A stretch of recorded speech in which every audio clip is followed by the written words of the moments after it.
아침에 일찍 일어나서 한 바퀴를 좀 돌아봤습니다. 나가다 보니까 생각보다 양말 안 신고 맨발로 거기다 가려졌어요. 차가워서 보니까. 그런데 이제 가까이 이제 이 할머니가 있거든. 아이고 양말 안 신고 왔냐고 이제 사갔다고 온다. 이 급섭시내를 사갔다고 온다고 하더라고.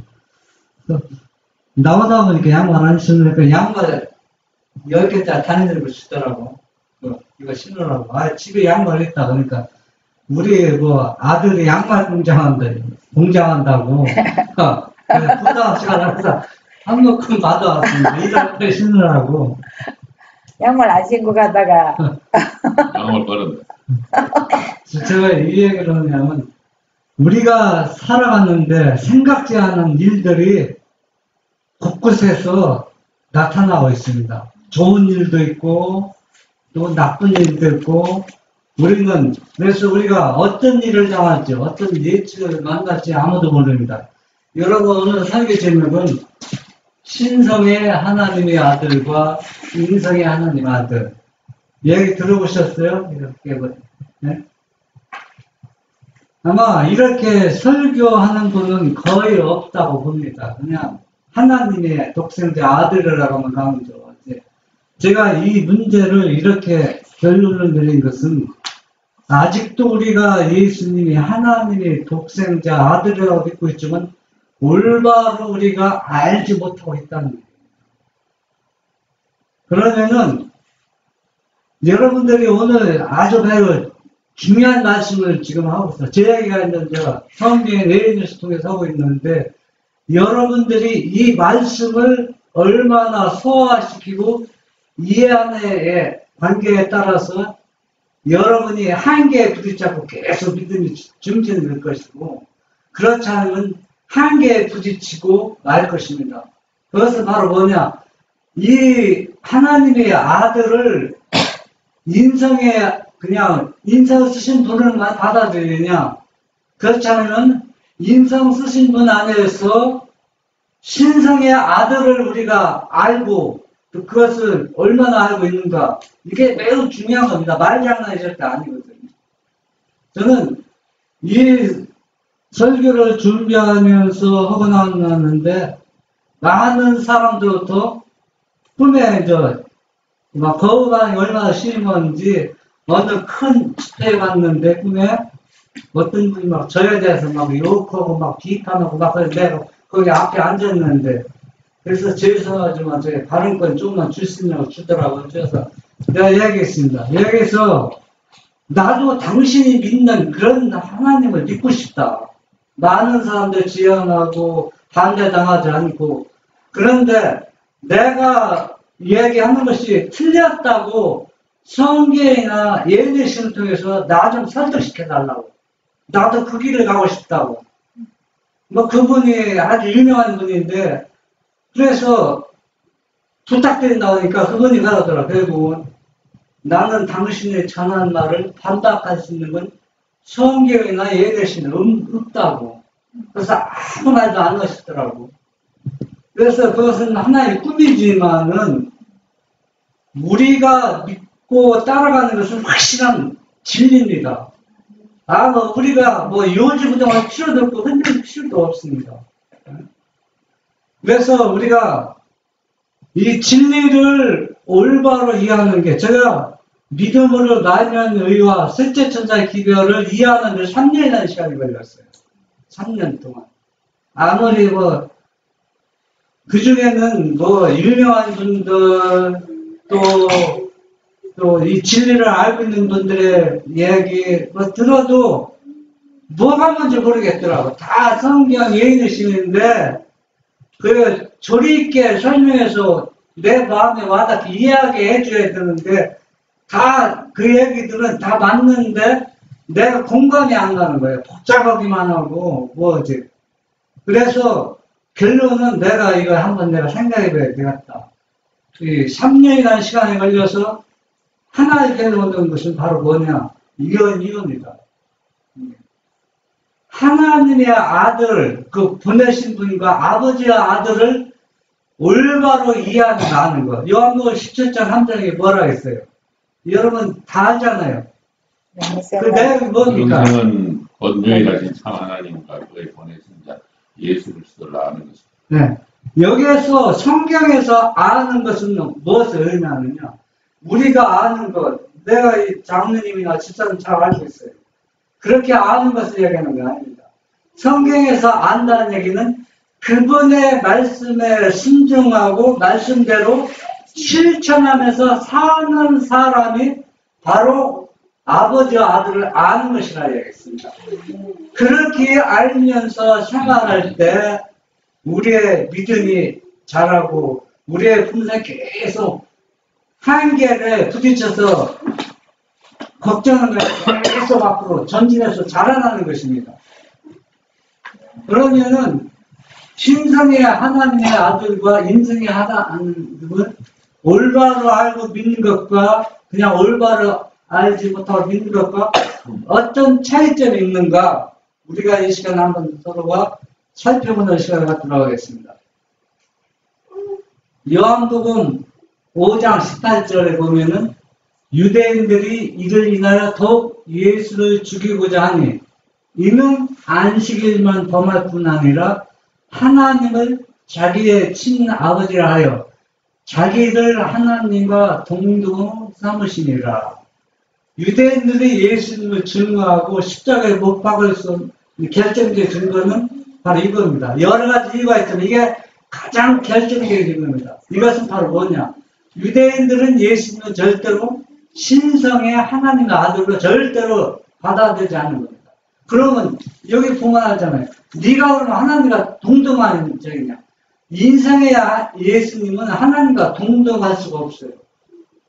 신성이기 때문에 네가 진짜 하나님의 아들이면 하나님과 동등이냐? 그러면서 그들을 뭐냐면은 너희가 도둑질한다 그랬습니다. 유대인들이 도둑질한다. 근데 예수님이 나는 도둑질하는 게 아니라 나는 진짜 누구야? 아버지가 내 친아버지라는 얘기입니다. 네? 가룟군 기별 1권 226쪽에 보면 이 세상의 기초가 놓이기 이전에 하나님의 독생자이신 그리스도께서는 아담이 범죄하는 경우 인류의 구속자가 되시기로 친히 사퇴했다. 그러니까 예수님이 인성을 취하시기 전에도 누구였다고 했어요? 하나님의 독생자 아들이었다는 거예요. 인성을 쓰셔서 아들이 된 게 아니라는 얘기입니다. 아담이 타락하게 되자 세상이 있기 전부터 하늘 아버지의 영광을 찬여자이셨던 주님께서는 당신의 왕의 제복과 왕관을 벗어놓으시고 베들레헴의 갓난아기가 되셔서 아담이 걸려 넘어진 땅을 밟으시기 위하여 높으신 권자에서 내려오셔서 타락한 인류를 구속하여야만 했다 했습니다. 여기 보면은 제가 왜 이 말씀을 택했냐면 오늘날 재림교인들은 이 말씀 어떻게 보느냐 하면은 예수님이 어떤 분은 인성을 취하심으로써 하나님이 아들이 되었다고 얘기해요. 또 어떤 분들은 십자가에 돌아가심으로 인해서 그 사건으로 해서 하나님이 아들이 되었다고. 그렇게 대부분이 우리 재림교에서는 그 두 무리로 이렇게 거의 다 이렇게 생각하고 있습니다. 그러니까 어떤 분은 십자가 지심으로 큰 희생을 통해서 축제물이 되시면서 하나님의 아들이 되셨다고 하고 어떤 분은 인성을 취하심으로써 하나님의 아들이 되었다고 합니다. 그러니까 그 이야기는 그 사람들도 다 예내심의 근거로 좀 하는 얘기입니다. 먼저. 법원 기별 1권 226페이지. 그리스도께서는 남자들이 이길 수 있는 권세를 주셨다. 주께 주님께서는 한 인간으로서 인간 사회에 사시기 위하여 인간의 형태를 쓰시고 이 세상에 오셨다. 그분께서는 인간의 본성에 따르는 모든 부담들이 입증되어야 하고 시련을 당해야 할 것으로 여기셨다. 주님께서는 당신의 인생 가운데 거룩한 성품의 첨려자가 되셨다. 당신의 성육신을 통하여 주님께서는 새로운 의미에 있어서 하나님의 독생자라는 칭호를 얻으셨다. 여기 보면은 당신의 성육신을 통해 인성을 취하심으로 해서 주님께서는 새로운 의미에 있어서 하나님의 독생자라는 칭호를 얻으셨다. 이 얘기는 그 얘기가 무슨 얘기냐면 앞에 먼저 보는 뭐라 했어요? 이 세상이 놓이기 전에 그분 누구라 했다 그랬어요? 하나님의 아들이라 했어요. 그러면 인성을 취하심으로써 어떤 면에서 새로운 의미에서 그러니까 인성을 취하신 후에도 누구의 아들이라는 얘기예요? 하나님의 아들이라고 설명하는 것이지 인성을 쓰심으로 인해서 독생자가 주셨다는 칭호를 받는 게 아니라는 얘기입니다. 문장을 앞뒤로 맞춰서 우리가 이해하는데 한두 번만 잘라서 보기 때문에 성례신을 통해서 하나님의 아들이 되었다고 사람들 오해하고 있다는 얘기입니다. 그리고 또 우리가 잘 살펴봐야 할 것은 예수님이 신성은 절대적이죠. 누가 똑같은 분이에요? 아버지와 똑같은 분인데 인성을 쓰시고 인간처럼 신성이 전능자가 인간처럼 우리가 사는 것처럼 살아간다고 한번 생각해 보세요. 한번 그게 쉬운 일입니까?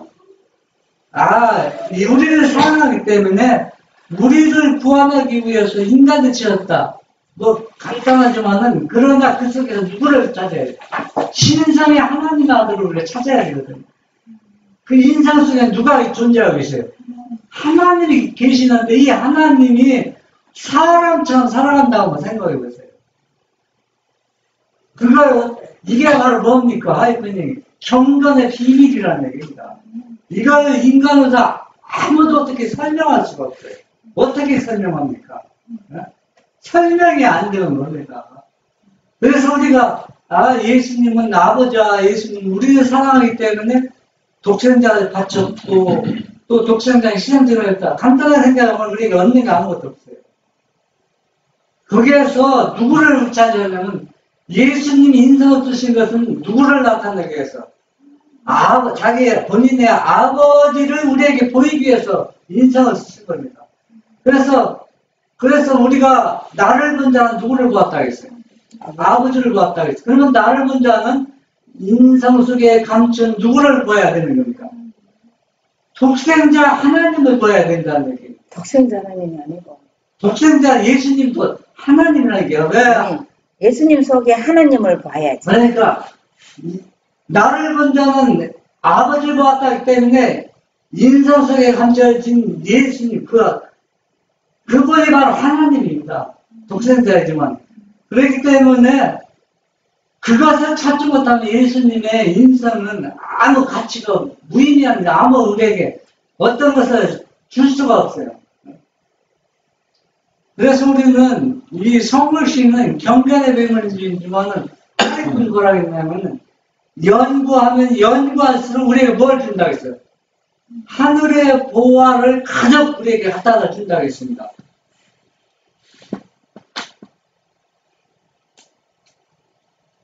마가복음 5장 7절에 보면은 큰 소리로 부르짖어 가로되 지극히 높으신 하나님 아들 예수여 나와 당신과 무슨 상관이 있나이까 원컨대 하나님 앞에서 맹세하고 나를 기롭게 마옵소서. 여기 거라사에서 책이 들린 두 사람이 내용이 나오죠. 나오면 발목에 뭘 차었어요?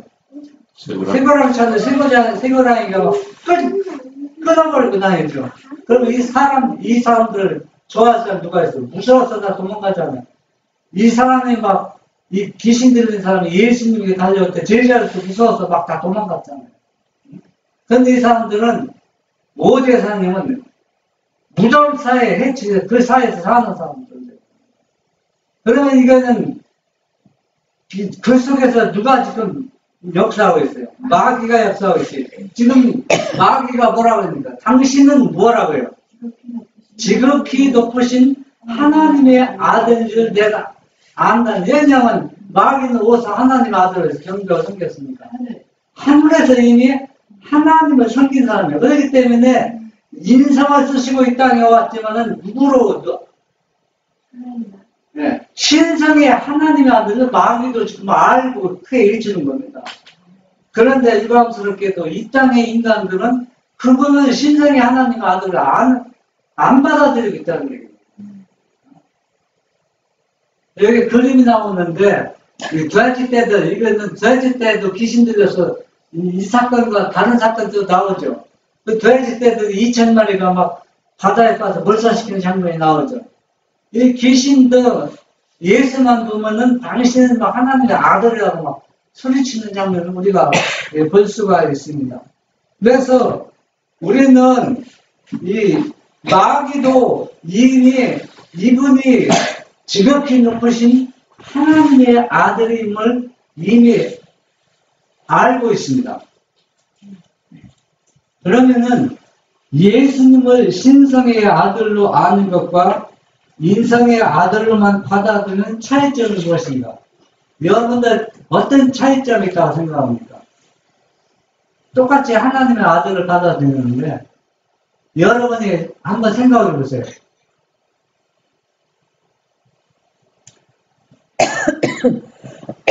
인성의 아들과 신성의 아들요. 네.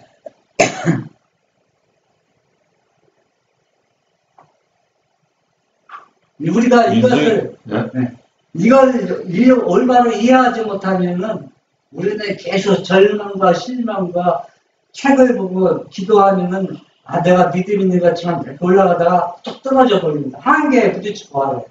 근데 이것을 통과하려면 우리가 이것을 알아야 하거든요.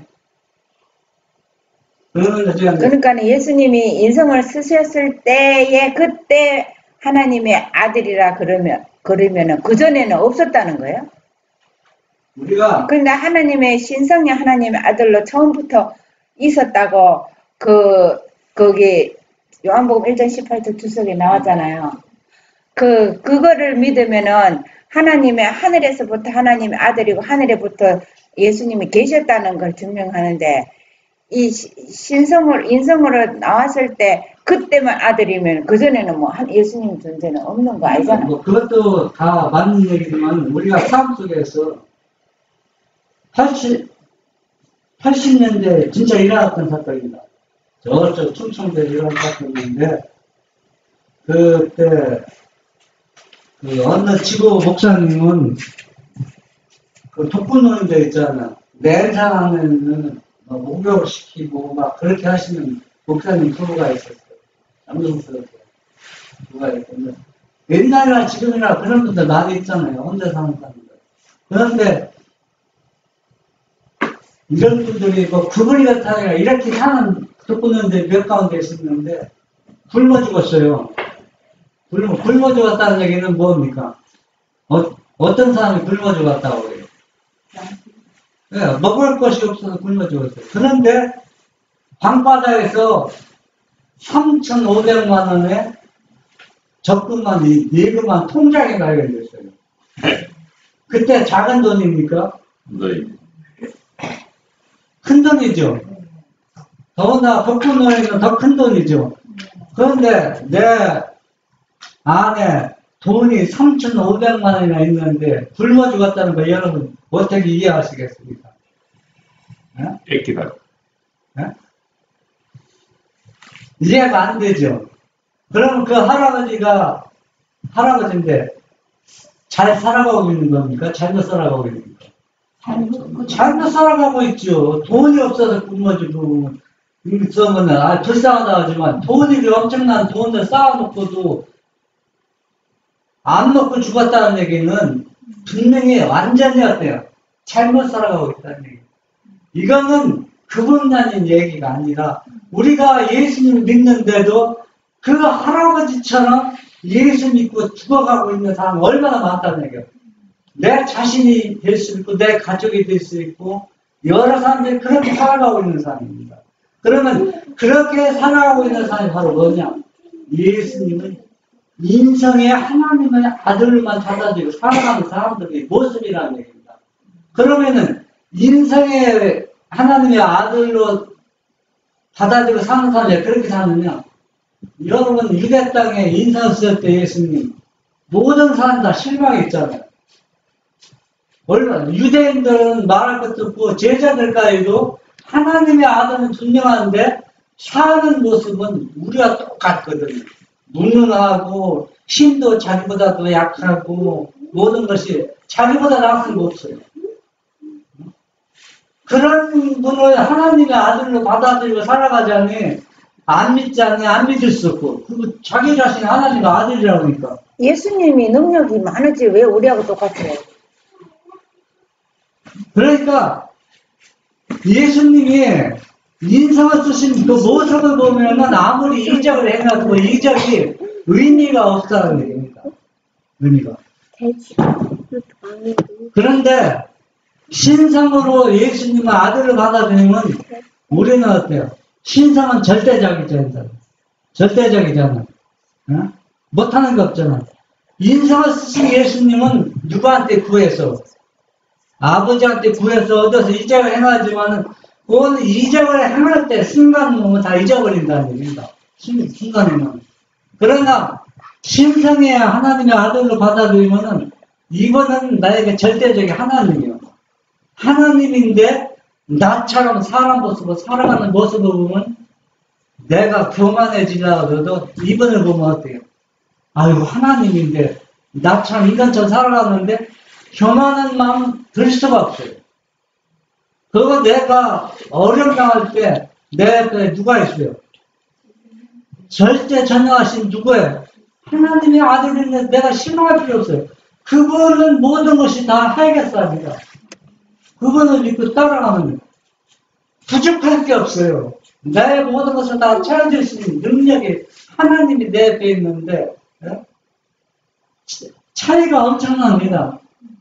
인성의 하나님 아들은 이적을 행할 때는 내가 마음에 뭐예요? 감정이 막 붙여 내가 죽도록 그분을 충성할 것 같고 그분 말씀대로 따라갈 것 같지만 순간적이에요. 순간적이라는 거. 누가 그렇게 살았어요? 제자 중에. 그러니까 유다는 뭐 거기 취급도 안 되고요. 베드로는 딱 베드로. 그래서 우리는 오늘 말씀을 살펴보면서 과연 나는 예수님을 성육신의 예수님을 하나님의 신성의 아들로 받아들이면서 내가 살아가고 있는가? 하나의 인성을 입으신 그분의 존재를 우리가 받아들이고 있는가? 우리가 내 자신을 한번 크게 살펴보는 시간을 갖도록 하겠습니다.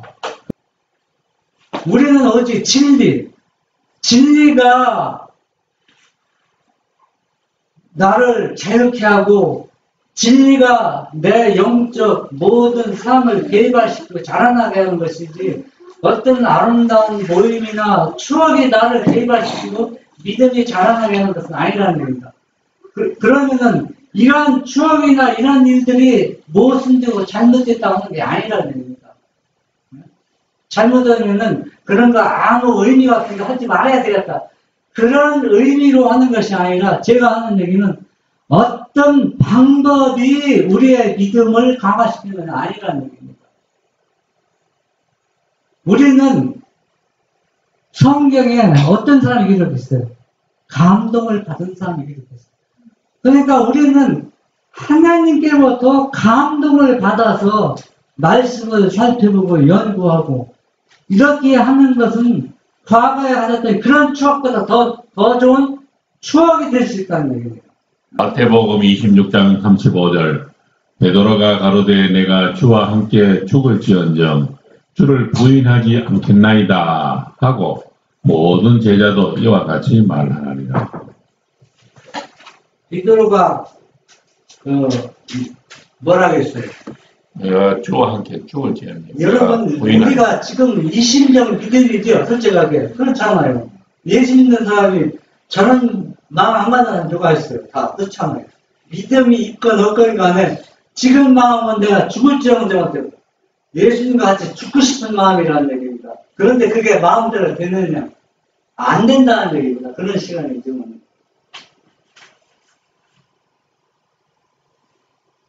또 여기 한번 더 읽어보세요. 마태복음 26장 72절 베드로가 맹세하여 또 부인하여 가로되 내가 그 사람을 알지 못하노라 하더라. 베드로가 처음에는 성경에서는 내가 죽을지언정 예수님과 예수님을 부인하지 않겠다. 이건 지금 맹세까지 하는 거예요. 절대로 맹세. 맹세는 뭐예요? 먼저 부인하면 먼저보다 더 강조하는 겁니다. 맹세코 절대로 뭡니까? 알지 못한다는 얘기입니다. 먼저는 죽을지언정 누구를 버리지 않겠다. 예수님 버리지 않겠다. 그러면 이 맹세가 그보다 더 강하지 않습니까? 맹세하고.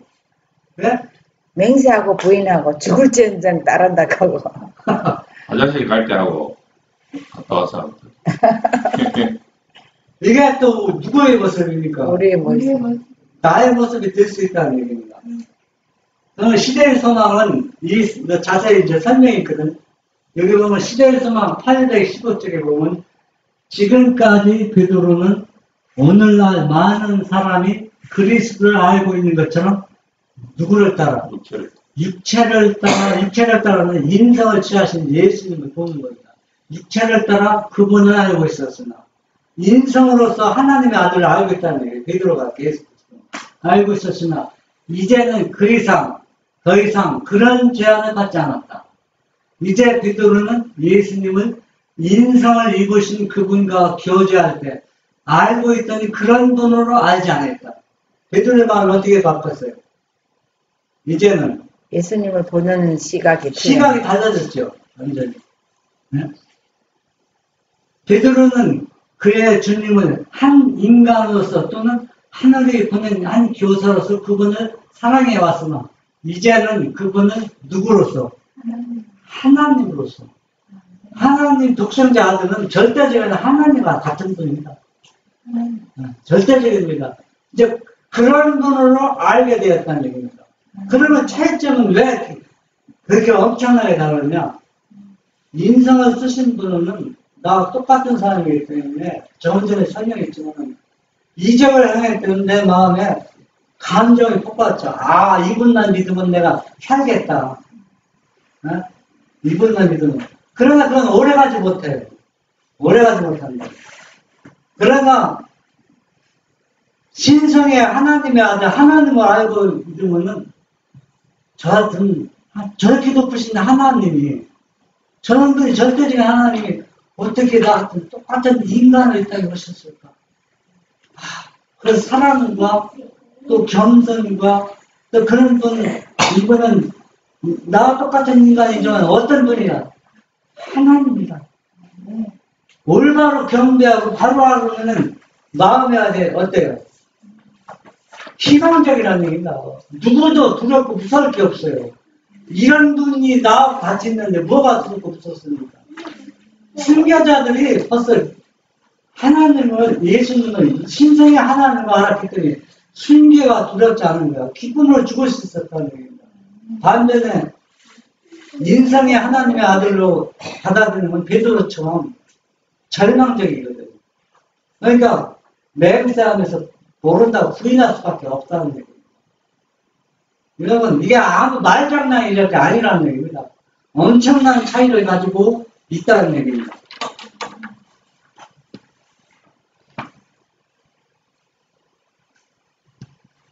읽어보세요. 이게 시대의 소망 계속 연결되는 것이죠. 그는 자기에게 그리스도가 가장 중요하다는 공과를 배우고 있었다. 이제는 희생을 요하는 주의 사업을 분담할 준비가 되어 있었다. 마침내 그가 십자가에 못 박히게 되었을 때 자기의 요구에 따라 십자가에 거꾸로 못 박혔던 것이다. 그는 자기의 주님이 고통당하신 그 같은 모양으로 고통당하는 것을 너무도 가분한 영광이라고 생각했다. 이제 베드로의 마음이 확 바뀌었어요.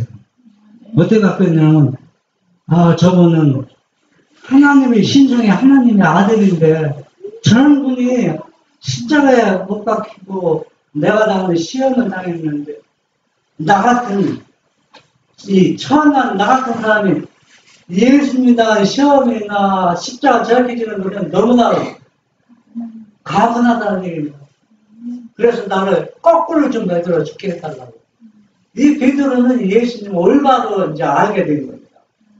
저렇게 베드로가 예수님 올바로 알았을 때는 뭐가 없어요? 부인하는 게 없어요.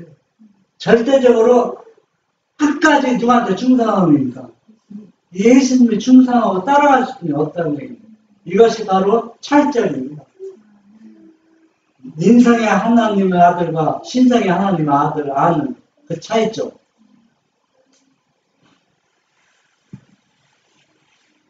베드로에게는 시대소망 815조 계속 연결입니다. 베드로에게는 나를 따르는 말씀은 교훈으로 가득 차 있는 말씀이었다.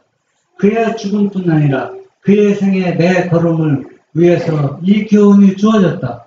지금까지 베드로는 독자적으로 행동하는 경향이 있었다. 그는 하나님의 계획을 따르기 위해 기다리는 대신에 하나님의 사업을 위하여 계획을 세우려고 노력해왔다. 그러나 그는 줄을 앞질러 달려가므로 아무것도 얻을 수 없었다. 예수께서는 그에게 명하신다. 나를 따르라. 나보다 앞서 달려가지 마라.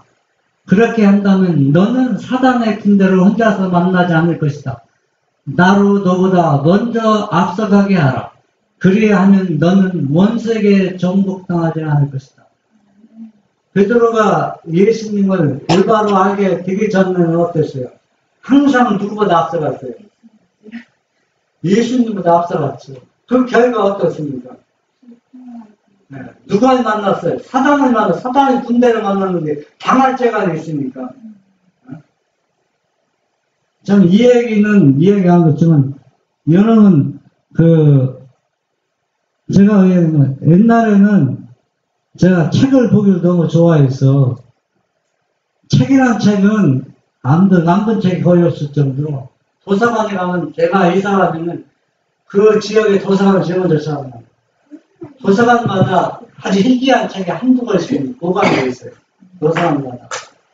그래서 도서관에서 책을, 일요일께 목사님 책도 이렇게 보고, 또 여러 가지 쓰고 보고, 이렇게 보면은, 책을 제가 얼마나 많이 읽었냐면, 제가 1등이라고 상 받으라고 전화가 왔더라고요.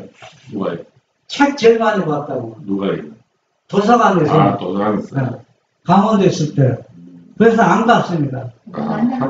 왜 안 갔느냐면, 제가 결론은 뭐냐면, 그 책을 아무리 봐도 열심히 봐도, 결론은 나에게 아무 유익이 안 되는 거예요.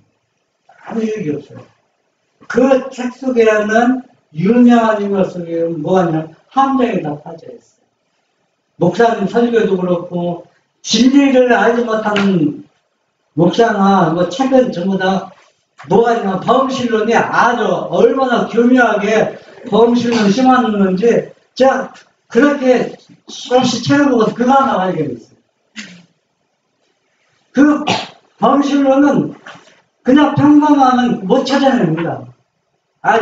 사람이 혼자 매력을 느끼게 다 빼다가 버려요. 완전히 그냥. 나는 이제 이미 알기 때문에 내가 그랬어요. 우리 교회에서 어떤 무슨 축장에서 좋은 거 있잖아요. 농사하고, 짓는 비결, 유기농법인가, 자연농법인가, 저 상인이 분인데, 그분이 우리 교회에서 돈 많이 주고 초청해서 강의 여러 번 했어요. 그래서 그 책을 누가 갖다가 조금 보여주세요. 보니까 그 책 속에는 다 범실론이 가득 차요. 범실론. 그런데 모르는 놈이나 이렇게 봤으면 알 수가 없어요. 그래서 내가 자꾸 누가 유명한 사람이 하면은 두고 보라는 얘기는 그 속에는 본인도 모르고 듣는 사람은 다 녹아있고 하면 범실론이 거기 다 사단이 끼어나왔거든요. 그러니까 사람들은 자꾸 방법을 찾는 게 어떻게 하면 기도 오래 할 수 있는 방법이 있고 어떻게 하면 더 많은 전달 수 있는 방법이 있고 그래서 그런 것들이 중요한 게 아니라 예수님이 주신 성경이나 예는 신을 내가 그분한테 얼마나 감동을 받고 내가 은혜 받는 게 중요한 것이지 다른 사람이 어떻게 하는 게 절대 중요하지 않다는 얘기입니다. 그렇게 하면 우리가 마음이 흔들릴 필요도 없고 찾아갈 필요도 없어요. 왜? 그 속에는 제가 뭐 교만해서 제가 알아서 하는 얘기가 아니라 내 결론을 얘기하면 어떤 결론이냐면 사람들이 자꾸 현대에서 자꾸 개발되기를 원하잖아요. 개발되는데 해보니까 안 되잖아요. 안 되는데 안 되는 건 하나님과 예수님과 나의 관계지 뭐가 잘못돼서 그런 건 아니거든요. 그러는데 진리를 완전히 소화하고 진리 가운데 저는 성경에도 아브라함도 실패했잖아요. 많잖아요. 또 실수한 사람 많잖아요. 다윗도 그렇고. 그런데 왜 성경을 봐야 되느냐? 그 사람들의 결론은 봐라. 성공했거든요. 결론은 성공했다. 그러면 제가 왜 제하는 얘기 잘못 오해할 수가 있어요.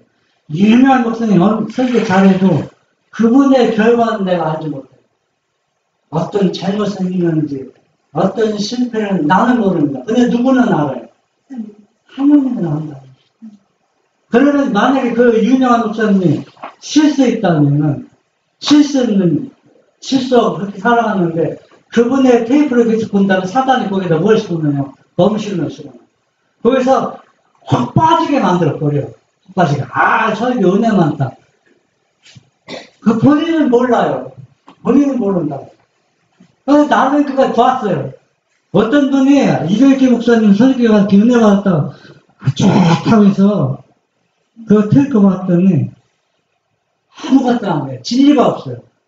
그런데 우리 집사님들은 너무 은혜 받는다고 합니다. 그 속에 뭐가 지금 있어요? 범실에 빠져 있는 거예요. 거의 다 그렇습니다.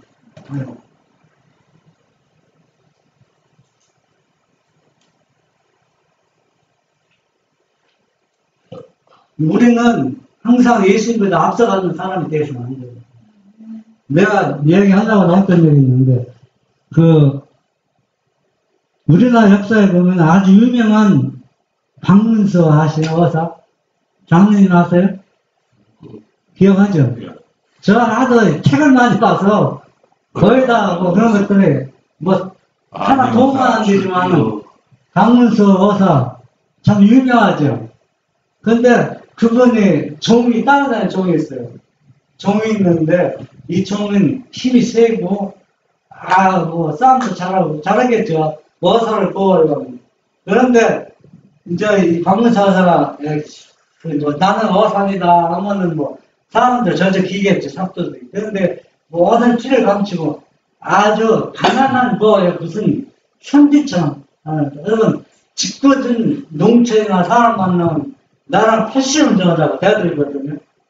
그러면은 이 여자가 운동을 해서 일을 해서 팔심이 좋아요? 약하잖아요. 그러면 이 여자 딸에 있는 그 종이 내가 먼저 하겠다. 나 이긴 사람이 우리 여사님 우리 양반 이길 수 있다고. 그러거든요. 그러면 이 종이 팔씨는 거예요. 그러면 집도 말도 나왔다. 상대방의 힘을 다 빼버리는 거예요. 1시간이고 2시간이고 계속 넘어갈 듯 말 듯. 그러면 1시간에 얼마 힘 다 빠지잖아요. 상대방 그때 우리 양반은 80원하고 그러거든요. 네. 그러면은 우리가 신앙생활하는 것도 똑같습니다. 앞서가면은 위험한 일들을 자기가 혼자 당하는 거예요. 그런데 예수님은 먼저 앞서가서 내가 당할 것을 다 약하게 만듭니다. 큰 시험도 약하게 해서 내가 견딜 수 있게 만들었는데 예수님보다 내가 앞서가면 베드로가 항상 예수님보다 앞서가서 계속 실수했잖아요. 응?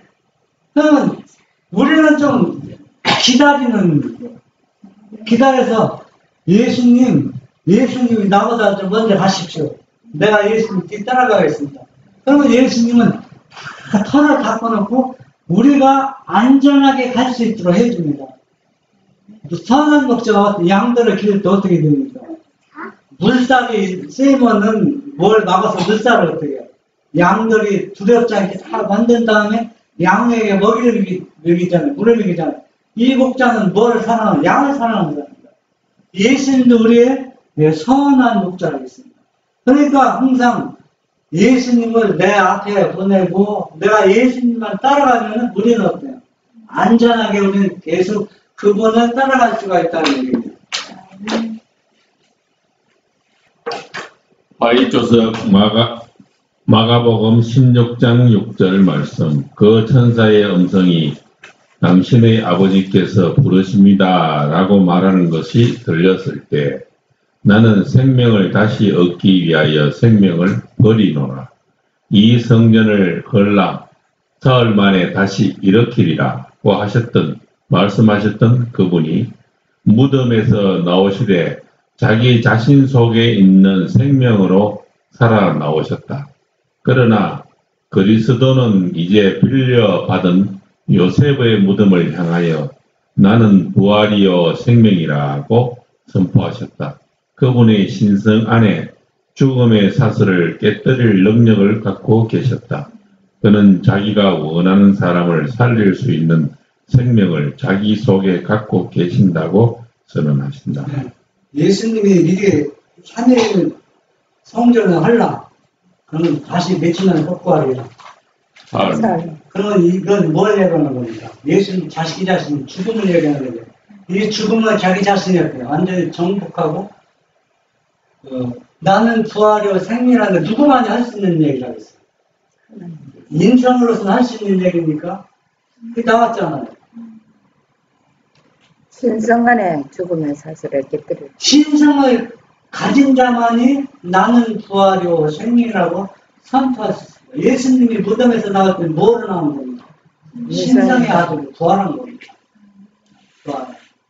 왜 이 얘기를 하냐면은 어떤 목사님은 아직까지도 예수님은 유다 땅에 인사하신 그 모습으로 지금도 하늘 지성소에서 중보하고 있다.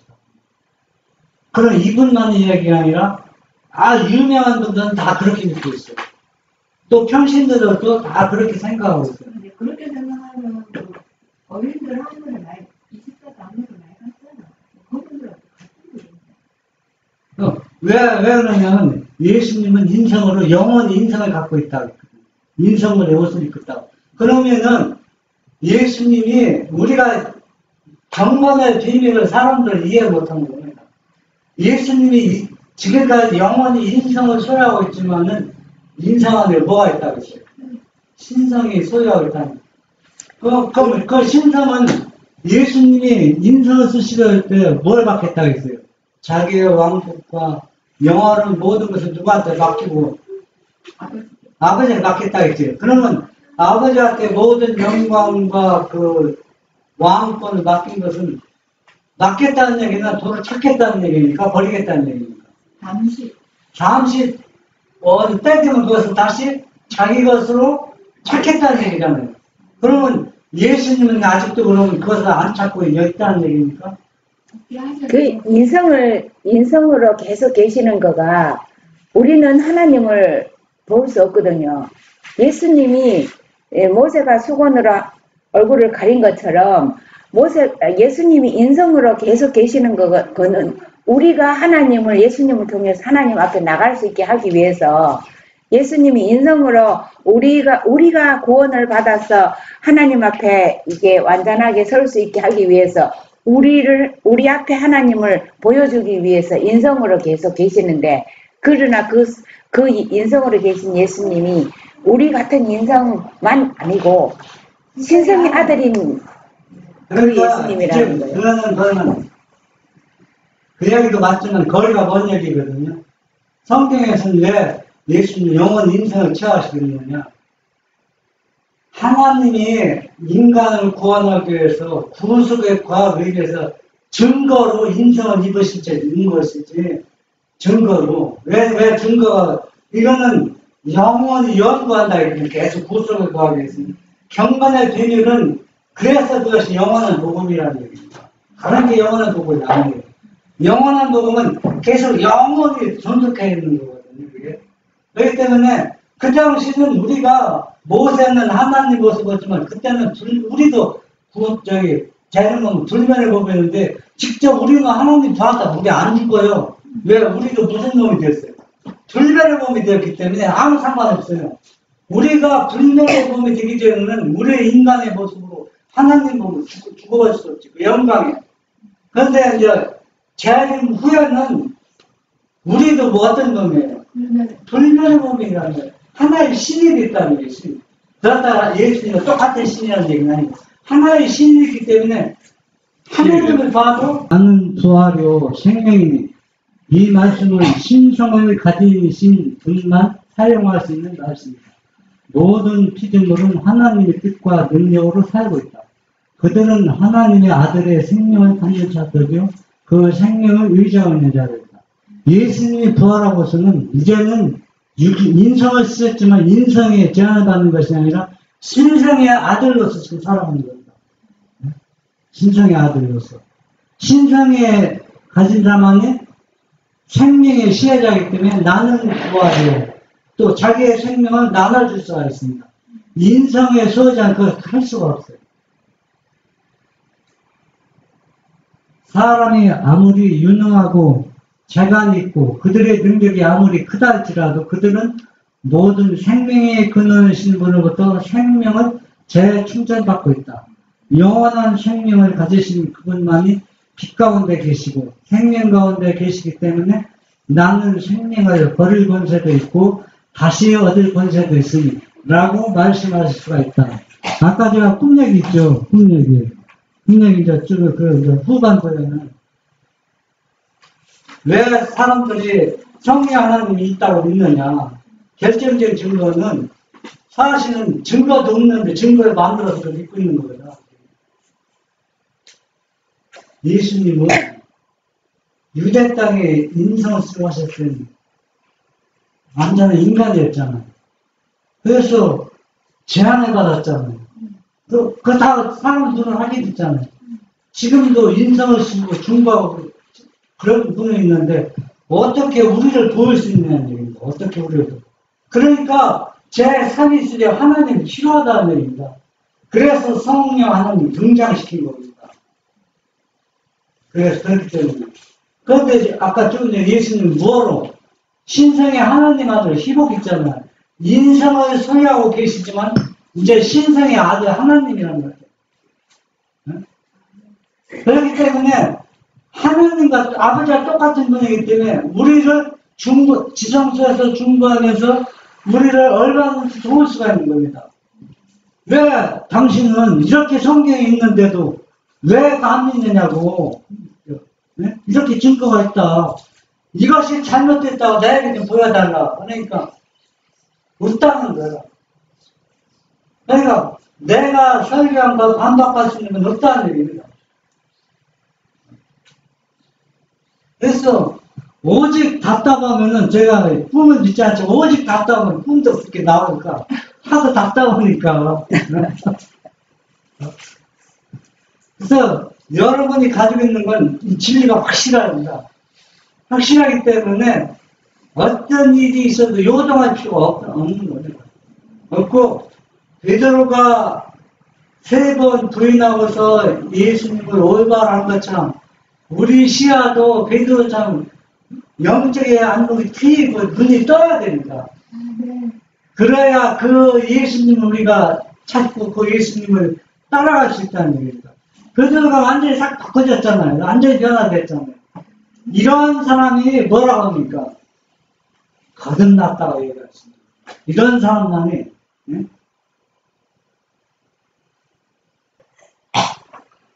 아이조석 요한복음 17장 5절 24절 그리스도께서 공적으로 하늘에 복귀하심 그리스도의 기도는 응답되었다. 그는 창세전에 그의 아버지와 함께 가졌던 영화로서 영광을 받았다. 그러나 이 같은 영광 중에서도 그는 지상에서 수고로이 투쟁하는 자들을 보고 있었다. 그는 그의 아버지께 요청할 것이 있었다. 천군들에게는 손을 흔들어 그가 여호와의 면전에 직접 나아갈 때까지 머물러 있게 하고 그 다음 그는 그의 택하신 자들을 위하여 탄원을 올리신다. 예수님께서는 어떻게 할까요? 아버지께 맡겼던 모든 것을 어때요? 왕국과 영화 모든 것을 누가 도로 찾았다는 얘기입니다. 아버지로부터 찾았다는 얘기입니다. 그러면 이제는 예수님 누굽니까? 하나님 아들. 하나님입니다. 하나님이지만 또 누구라는 얘기예요? 인간이라는 얘기입니다. 하나님 인간. 그러면 유대 땅에 왔던 그 예수님과 완전히 다르죠. 똑같은 예수님, 완전히 상을 다르잖아요.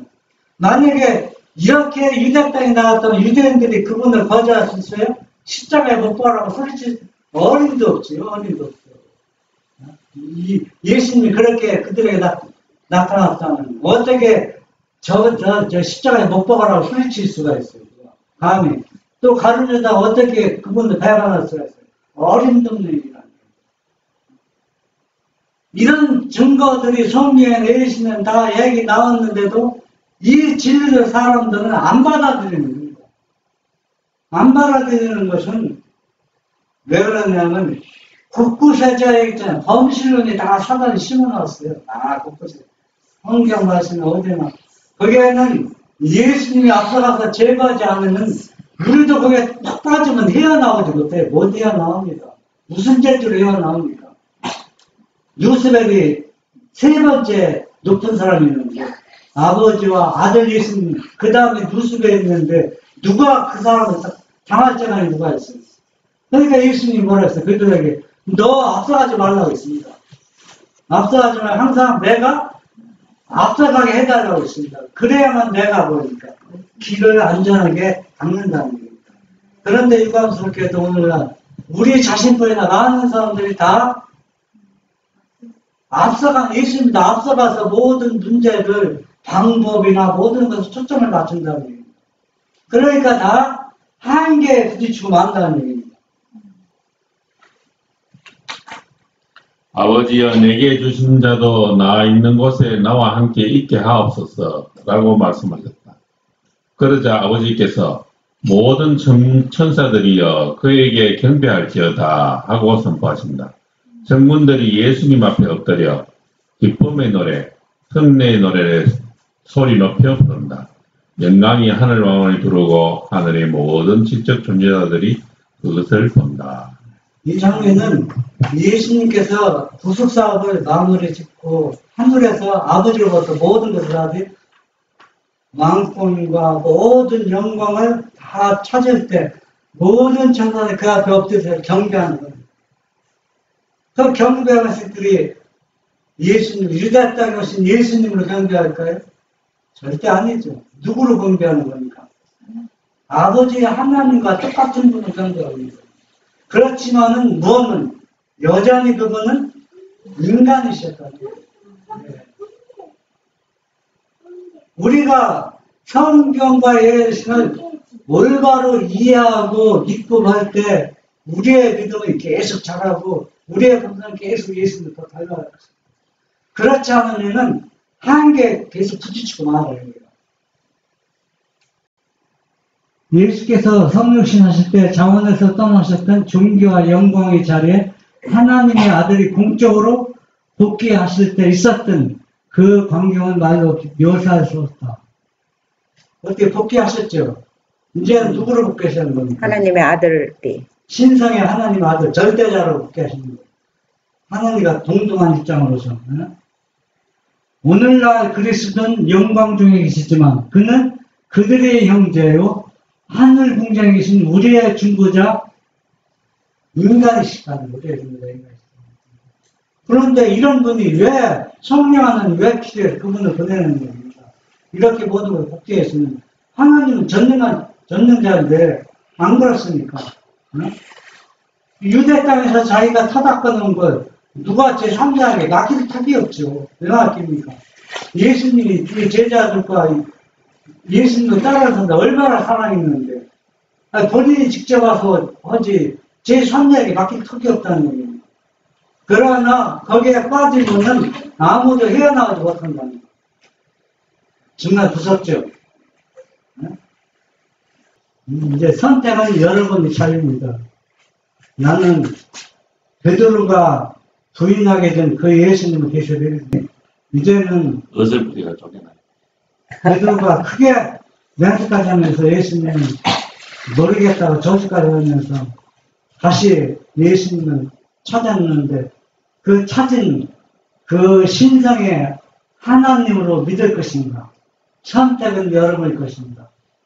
저는 베드로가 찾은 그 하나님의 아들을 자꾸 그렇게 믿기를 원합니다. 여러분들도 같이 그런 분을 믿으시길 간절히 바라면서 말씀드리겠습니다. 아멘. 네.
Thank you.